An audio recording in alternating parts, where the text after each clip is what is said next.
महाराष्ट्रातील बलात्काराची आकडेवारी 2019 ते 2024 जून 20,136, 18 वर्षांच्या खालील 12,832, 18 वर्षांच्या वरील.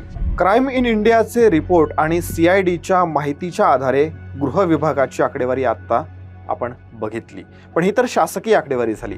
विचार करा, प्रत्यक्षात हा आकडा किती मोठा असेल. अशी एखादी व्यक्ती जिच्यावर महिला किंवा मुलगी प्रेम करत होती, किंवा आपण प्रियकर म्हणूयात, आणि अशांकडून होणारं अत्याचाराचं प्रमाण हे 49% आहे. मित्रांकडून 22%, ओळखीचा 19%, जोडीदार 9%, अनोळखी 4%. ही आकडेवारी सरासरी आहे, अगदीच तंतोतंत नाहीये. अनोळखी व्यक्तीकडून होणारं अत्याचाराचं प्रमाण यामध्ये खूपच कमी आहे. उलट जोडीदार, मित्र, ओळखीची माणसं यांच्याकडून होणारं जे काही अत्याचाराचं प्रमाण आहे ते विचार करायला लावणार आहे, गंभीर आहे.